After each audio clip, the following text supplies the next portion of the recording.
Like کریں، subscribe کیجیے، bell icon کو دبائیں تاکہ ہماری ویڈیو سب سے پہلے آپ کے پاس پہنچ سکے۔ اس سلسلے میں ایک واقعہ ذہن میں آتا ہے کہ ایک بہت بڑے عالم تھے،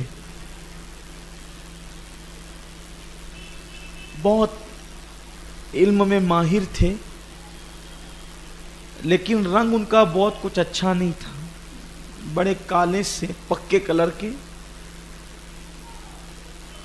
اور بہت خوبصورت نہیں تھے۔ بدصورت تو ہم کسی کو نہیں کہہ سکتے، کیونکہ اللہ نے ہر انسان کو خوبصورت بنایا ہے، رنگ چاہے کیسا ہی ہو، ناک اور آنکھیں چاہے کیسی ہو، بہت خوبصورت نہیں تھے، اور بظاہر چہرہ بڑا بھدا تھا، لیکن علمی صلاحیت اتنی تھی کہ علمی صلاحیت کو دیکھ کر ایک بہت خوبصورت عورت کے خاندان والوں نے اس عالم صاحب کے ساتھ ان کا نکاح کر دیا۔ اور وہ خاتون جو تھی بہت خوبصورت، غضب کا حسن تھا، اس کا بلا کا حسن تھا، لیکن چونکہ شریف خاندان کی تھی تو نباہ کر رہی تھی۔ جیسے ہی وہ عالم صاحب گھر میں آتے تو اپنی بیوی سے کہتے کہ تم بھی جنتی ہو اور میں بھی جنتی ہوں۔ بس آپ سمجھ لیں کہ ان کا تکیہ کلام ہی یہ ہو گیا تھا، جب بھی آتے تو کہتے کہ تم بھی جنتی اور میں بھی جنتی، اور مسکرا کر ٹال دیتی۔ ایک دن اس کا موڈ کچھ اچھا نہیں تھا، اس لیے کہ میاں بیوی میں تو ناراضگی اور خوشی لگی رہتی ہے۔ موڈ کچھ اچھا نہیں تھا، حضرت گھر آئے اور آنے کے بعد انہوں نے اپنے معمول کے مطابق کہا کہ تم بھی جنتی اور میں بھی جنتی ہوں۔ تو اس نے کہہ دیا کہ آپ صرف یہی باتیں کرتے ہیں، اس کے سوا بھی آپ کو کچھ اور آتا ہے؟ اچھا، جب یہی بات کر لی ہے کہ تم بھی جنتی اور میں بھی جنتی، تو ذرا مجھے بتائیں آج کہ آپ جنتی کیسے اور میں جنتی کیسے؟ تو انہوں نے فرمایا کہ تمہارے گھر والوں نے میری علمی صلاحیت دیکھ کر مجھ جیسے بہت زیادہ خوبصورت جو نہیں ہے اس کے ساتھ نکاح تمہارا کر دیا، اور تم حسن کی ملکہ ہو، تو تم مجھے دیکھ کر کے صبر نہیں کرتی ہو؟ جب میرا چہرہ تمہارے سامنے آتا ہے تو نباہ کر رہی ہو، لیکن سوچتی ہو نا کچھ بھی ہے، میرا شوہر ہے، صبر کر کے نباہ کر رہی ہو نا؟ تو بولے ہاں یہ تو ہے۔ تو فرمایا کہ صبر کا صلہ جنت ہے، اس لیے تم جنتی ہو۔ کہا پھر آپ کیسے جنتی؟ ہم نے تو صبر کر لیا، ہم جنتی ہو گئے، آپ کیسے جنتی؟ کہا میں جب جب تم کو دیکھتا ہوں اور اپنے آپ کو دیکھتا ہوں تو اللہ کا شکر ادا کرتا ہوں کہ مجھ جیسے بھدے چہرے والے کو اس جیسی حسن کی ملکہ مل گئی۔ تو تم صبر کر کے جنتی ہو اور ہم شکر کر کے جنتی۔ تو انسان کی زندگی میں یہ دو چیزیں بہت قیمتی، اور اسی لیے فرمایا گیا کہ اگر کوئی شخص نفل روزہ رکھے، کوئی بندہ نفل روزہ رکھ کے صبر کرے، اور کوئی بندہ کھا کے شکر کرے، ثواب میں دونوں برابر ہے۔ روزہ رکھنے والا بھی اور کھا کے شکر کرے، یعنی شکر کا مقام اتنا بلند ہے، اور صبر کا صلہ تو جنت ہی ہے۔ تو ایوب علیہ السلام کی زندگی میں دو چیزیں خاص نظر آتی ہے، ایک تو صبر ہے اور دوسرا شکر ہے۔ ایوب علیہ السلام کا سلسلہ نسب میں نے پیش کر دیا، بہت خوبصورت تھے حضرت ایوب علیہ السلام۔ ویسے بھی اللہ تبارک و تعالیٰ نے جن کو نبوت دی ہے، ہر نبی کو اللہ نے خوبصورت بنایا، ان کا نسب بھی بے مثال ہوتا تھا اور ان کا حسن بھی بے مثال ہوتا تھا، یعنی ہر معاملے میں نبی نرالا ہوتا ہے، اس کی شان ہی جدا ہوتی ہے۔ ہر نبی شان والا ہے، اور ان شان والوں میں شان والا ہمارا نبی ہے، اس لیے کہ ہمارے نبی سب کے امام ہیں، حسن میں امام، علم میں امام، تقوی میں امام، پرہیزگاری میں امام، اور ہر چیز میں وہ امام ہے۔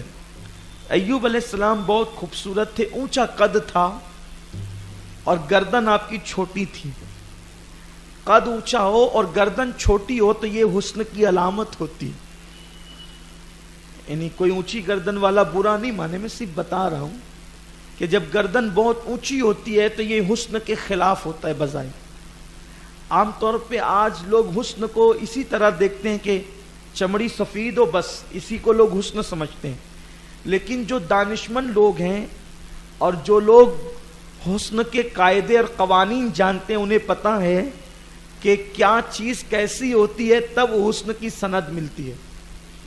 تو ایوب علیہ السلام کی گردن چھوٹی تھی، قد اونچا تھا اور بڑی بڑی آنکھیں تھی. بڑی بڑی آنکھیں بھی اور بھری بھری ہو تو وہ بھی حسن کی ایک علامت ہوتی ہے. آنکھیں بڑی بڑی، بھری بھری، خوبصورت اور گھنگریالے بال تھے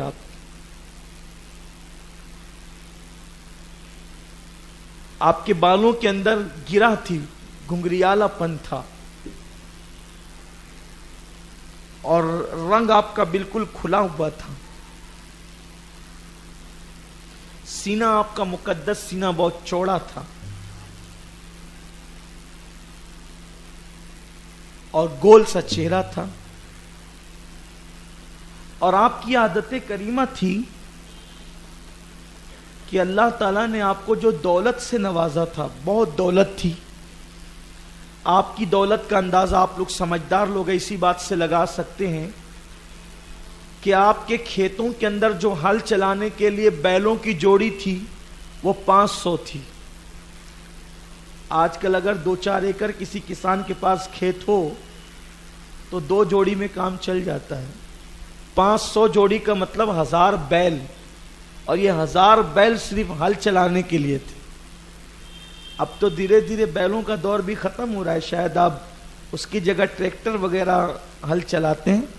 لیکن چونکہ یہ بہت پہلے کی بات ہو رہی ہے، 1000 بیل تھے صرف جو ہل چلانے کے لیے کھیتوں میں کتنی زمین رہی ہوگی آپ کے پاس، اور ہزاروں کنیز اور غلام، اور ان کے جتنے بچے تھے وہ سب خدمت پر. ہزاروں بکریاں، بھیڑیں، گھوڑے، جانور، مویشی، سب بہت نوازا تھا اللہ نے.